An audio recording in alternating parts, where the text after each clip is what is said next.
Abby and Devon had lived through storms before, but losing Dominic this time felt unlike any crisis that had ever tested them. It wasn't just fear over a missing child. It was the sensation of the world being drained of oxygen in a single brutal moment, leaving a hollow, freezing void that no amount of shouting could fill. Abby couldn't stay still. She paced like a compass needle caught in a magnetic field, eyes burning from sleeplessness and from a panic compressed so tightly it kept curdling into anger. Devon tried to do the opposite. He tried to be the father who could think, the man who could control his breathing, the partner who could keep the ground from breaking under them.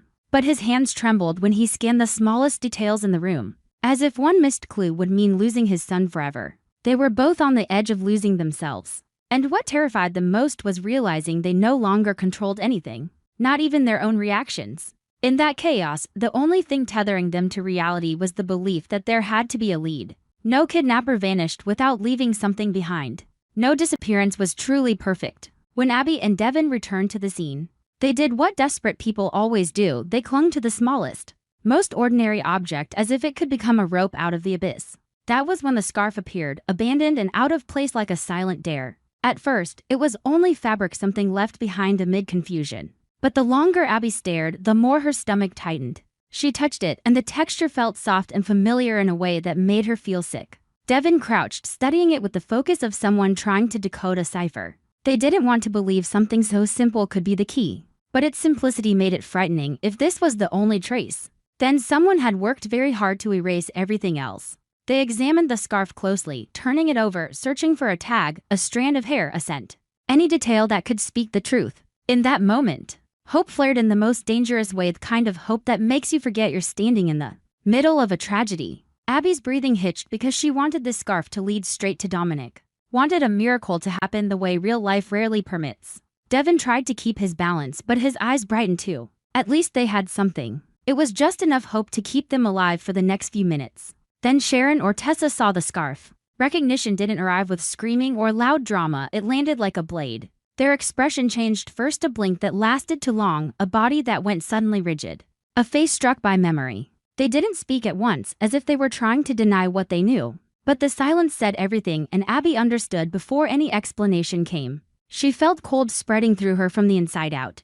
Devon watched that reaction, then looked back at the scarf. And one question detonated in his mind like an alarm. Why do they know it? Why are they so sure? When Sharon or Tessa confirmed the scarf belonged to Mariah, time stopped. Abby couldn't hear the room anymore. Everything in her narrowed to a single word hammering against her skull: impossible. Mariah wasn't a stranger. Mariah was part of their lives. Omioni, who had stood close, said things that made them believe, looked at Dominic with an expression that had always seemed like care and responsibility. This wasn't only a shock about the kidnapper's identity. It was the collapse of trust built from sacrifice and family history. Abby felt as if she were being strangled by betrayal, by the question of why it would be Mariah, by the terror of knowing Dominic was in the hands of someone they had trusted absolutely. The truth hit Abby so hard she nearly lost her balance. Anger came first, because anger is easier to grip than pain. But pain surged right behind it like a wave breaking its banks. Pain at being deceived. Pain at having motherhood ripped out of her own life. Pain at realizing someone could look into her eyes and still do the cruelest thing imaginable. Devon was pulled into a different kind of reaction. He didn't explode at once, he sank. Mariah's betrayal made him feel humiliated and powerless, as if every time he tried to be moral, every time he tried to believe in family, had only made him easier to wound. They stood on opposite edges of the same chasm, and Dominic was the only thing keeping them from letting go completely. They tried to reach Mariah immediately, not because they believed she would surrender Dominic easily, but because they needed to hear an explanation before their minds shattered. Under the weight of questions, Abby wanted to scream, to force Mariah to face consequences, to drag Dominic back with her bare hands if she had to. Devon tried to convince himself there might be a misunderstanding, that Mariah might have been coerced, that she might be acting out of desperation. But that attempt to find reasons made him feel ashamed. He was soothing himself, just to survive the truth that someone he loved could be the kidnapper. Abby and Devon called, texted, tried every method they could think of, as if persistence alone could make Mariah reappear and declare it was all a nightmare. But every attempt failed. Not the kind of failure caused by a weak signal or a missed call. This was a failure with intention engineered by someone who had prepared to disappear. Mariah had changed her number. She had changed locations. She had severed every line of contact like someone who no longer wanted to be found. That realization shocked Abby and Devon in a new way. This wasn't Mariah making a reckless choice in a single moment. This was a plan, calculated, prepared, deliberate. And that made the fear multiply. Because it raised a darker question: how long had Mariah decided to do this? And how far was she willing to go to keep Dominic? Desperation descended like a thick curtain. Abby began to drown in contradictions. One part of her wanted to hunt Mariah down immediately. Another part wanted to collapse because everything had become too heavy to carry. Devon looked at Abby and knew that if he broke too, there would be no one left holding the fragile remains of logic. But he was splitting as well. Responsibility pressed on his chest like stone, responsibility to Dominic, to Abby, and to the horrifying fact that this kidnapping involved someone they knew intimately. If they spoke openly, they could destroy multiple lives. If they stayed silent, Dominic might never come home. That conflict made Devon feel the true cost of family. Sometimes family makes the right decision crueler, not easier. Deep down, Abby started to understand that this fight wouldn't look like any battle they had faced before. The kidnapper wasn't only holding Dominic, she was holding a piece of their past. A piece of their faith in one another, a piece of their shared history. Abby wanted her child back, wanted justice, wanted to know why Mariah had done this, and feared that the answers exposed would be worse than the question. Devon felt the same fracture, torn between rage and the need to understand. Between instinct to protect his son and the grief of facing someone he had once counted as family. And the most terrifying realization of all was that even if they found Mariah, the confrontation wouldn't be as simple as give him back. It would be the moment Mariah's motives were finally revealed. And whatever stood behind those motives could permanently change how they saw each other. They swore they would find Mariah and bring Dominic home at any cost. Because there was no other choice.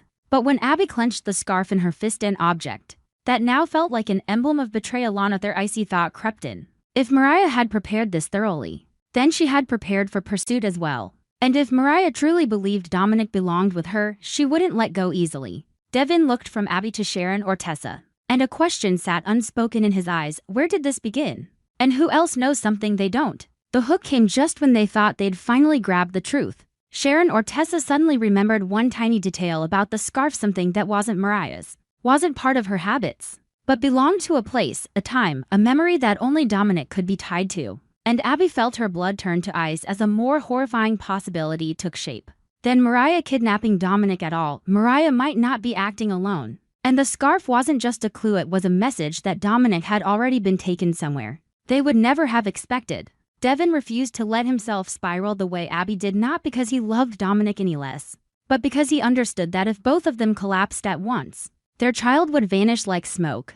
The truth, though, was that Devon was cracking too. He just kept the fractures buried, sealed under the cold concentration of a man trying to turn pain into method. After the shock of the scarf, after the name Mariah stopped being a distant possibility and became the center of their nightmare, Devon realized he couldn't wait for a miracle or a voluntary confession. If Mariah had changed her number, changed her location, and severed every line of contact, then she didn't want to be found. And when someone doesn't want to be found, the only thing left is what they don't realize: they've left behind tiny scratches of ordinary life that can't be erased completely, no matter how careful they try to be. Devon chose to be ruthless, not with Mariah but with his own emotions. Because he knew the longer he hesitated, the farther Dominic would drift. Abby lived in a constant cycle of heat and ice. Sometimes she burned with rage, furious at being betrayed by someone she once considered family. Other times she went numb with terror, imagining Dominic crying until his voice turned raw in some place she couldn't reach. She wanted to run into the streets, knock on every door, tear through every corner of the city, just to find a sign that Dominic was still safe. But she also knew they couldn't chase this with pure instinct. She looked at Devon and saw something in his eyes that unsettled her. His determination wasn't loud. It was controlled. The kind of focus that forces emotion into a locked room so the work can get done. Abby was grateful for it and wounded by it, because she realized that while fear dragged her around like a wave, Devon was trying to become the one fixed point that kept them from drowning. Devon started with the simplest things Mariah couldn't erase overnight: habits, transactions, rhythms, tiny data points everyone leaves behind like breathing. He combed through Mariah's recent financial activity, not to judge what she spent, but to understand how she was moving and how prepared she was to disappear. He focused on small cash withdrawals, because people trying to vanish often switch to cash to avoid being tracked. Yet they still have to withdraw it somewhere. He revisited recent phone activity too, not to listen to content, but to study the pattern of connections, the suspicious silences, the moments when a signal touched a certain area and then went dark. Devon wasn't hunting for a perfect picture. He was hunting for cracks in the picture Mariah was trying to create. And the deeper he looked, the more one truth stabbed him in the chest. Mariah didn't do this on impulse. There had been preparation, choice, intention. That didn't make Devon sympathetic, it made him more afraid. Because someone who prepares carefully usually prepares not to turn back. Then he saw it, a small transaction. Almost meaningless to anyone else, a modest cash withdrawal or a tiny payment trace tied to a place Mariah had no reason to be. It wasn't enough to prove everything, but it was enough to form the right question. Why there? Why then? Why that sudden contact with normal life in a foreign area? Devon didn't let himself celebrate. He had learned that misplaced hope can kill. But he couldn't ignore it either. He pinned that transaction to a map like a needle through his own heart, and began cutting away everything that didn't fit. He studied possible routes, likely stops, the kinds of locations someone hiding might choose, quiet enough not to be seen, but practical enough to survive. He knew Mariah well enough to believe she wouldn't pick something obvious. But he also knew that even the smartest person is limited by basic needs: shelter, food, a place where a child can be kept quiet. Meanwhile, Abby was stretched so tight she was close to snapping. Every minute felt like another minute. Dominic might be hungry, cold, terrified, and every imagined detail was a new blade. She wanted Devon to move faster, wanted the data to spit out an answer immediately, wanted the world to pause until she could hold her son again.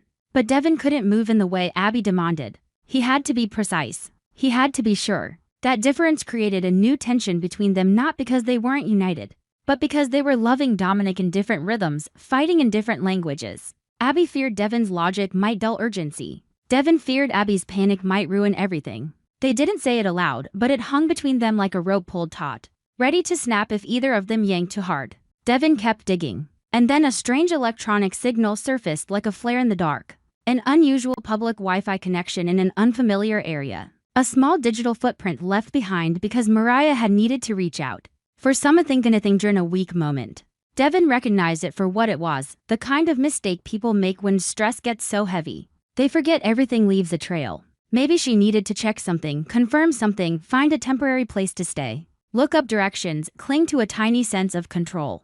Devon didn't care what she did online. He only cared that she had been there. And if she had been there, Dominic had been there too. Abby seized that conclusion like oxygen. She looked at Devon as if he had just said her child still existed in the world, that there was still a chance. But Devon refused to stop at feeling. He narrowed the radius. He eliminated dead ends. He connected the dots. He focused on one specific area where those tiny data points converged like a thin thread. That still held. When that area became clearer, Devon felt cold race down his spine in it, because he feared the place itself, but because he feared what they might see once they arrived. He feared Dominic would cry and not recognize them right away. He feared Mariah would panic and do something irreversible. He feared he would look at Mariah with the eyes of a stranger, eyes capable of hatred without hesitation. And he feared Abby wouldn't survive the confrontation. They drove with a hope that turned heavy the moment it was born. In the car, Abby could barely finish a thought, because every sentence broke under the question of where Dominic was, how he was,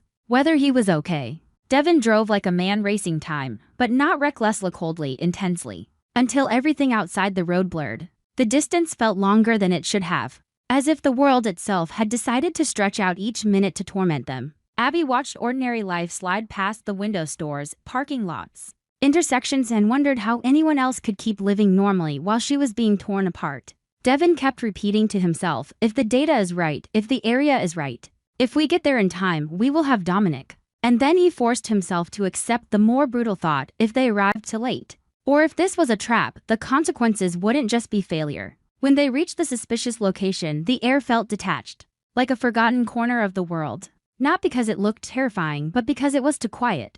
The quiet made Abby tremble, because it felt like the silence that comes before something dreadful happens. Devon stepped out first, scanning the area like someone hunting while also protecting himself. Abby followed, her heartbeat so loud her ears rang. They had nothing in their hands but hope and terror, yet they moved as if one slow breath could make Dominic disappear again. Then they found a small physical clue, something undeniable, that Mariah had been there with Dominic. It could have been a childlike trace, a detail only parents recognize because they know their child's world too well. Abby nearly collapsed when she realized it, because it confirmed both hope and horror at once. Dominic had been here. Dominic truly had been here. And if he had been here, that meant Mariah had carried their child through places like this. Had held him, had decided their fate without permission. Abby wanted to cry, but the tears couldn't even form in time. Only a cold rage rose up, mixed with a despair so sharp it made her want to claw at the air. Devon didn't stop at emotion. He treated the clue like an anchor and followed the thread forward. He cross-checked, compared, and realized they were closing in on Mariah's hiding place. The scattered fragments now fused into something solid, like a door emerging out of darkness. Devon tracked one final piece of data, one last flicker of a signal. One last financial trace until the picture locked into place with a detail that made them both stop breathing. A remote hotel. Quiet enough that no one asked questions. Far enough that no familiar face would stumble across them. Temporary enough that someone on the run could stay a few days and then vanish again. Abby stared toward that direction and felt her soul pulled tight until it hurt. She wanted to rush in, and she feared the moment of confrontation would shatter her. Devon felt his heart pound for the first time in hours because in all the cold data, this was the closest he had come to Dominic since the disappearance. But the hope was contaminated by fear for that Mariah had anticipated pursuit. That the remote hotel wasn't just a shelter but a transfer point before she disappeared again. They stood at the edge of an unspoken choice: go in and possibly reclaim Dominic, or go in and trigger a desperate reaction from Mariah. Abby's throat went dry, as if opening her mouth would unleash Dominic's name until her voice tore apart. Devon looked at her, then at the hotel, and his eyes held the steel of a man who had decided this ends today, one way or another. And in that exact moment, Devon's phone buzzed with a new alert, an active signal that flashed for seconds and then died. Like the briefest breath of someone running. It came from inside the hotel. The hook didn't need any extra drama. Abby and Devon surged toward the entrance, and a car in the parking lot suddenly roared to life. Headlights swept across the scene like a cold, searching eye, and for a split second, through a window, Abby saw a small figure being lifted and carried in a Russian outline. She recognized with a mother's instinct before the car sped away, leaving the cruelest question hanging in the air: had they arrived in time to save Dominic, or only in time to watch him be taken again? On our TV Spoilers channel, I always seek content inspiration for each video by compiling short video clips to analyze and offer my personal opinions. This channel specializes in analyzing, theorizing, and discussing plot points in the Young and the Restless series from the perspective of a longtime fan. Through this, viewers can gain deeper, more objective, and more interesting perspectives. Subscribe to the channel to stay updated on the latest news about the Young and the Restless series.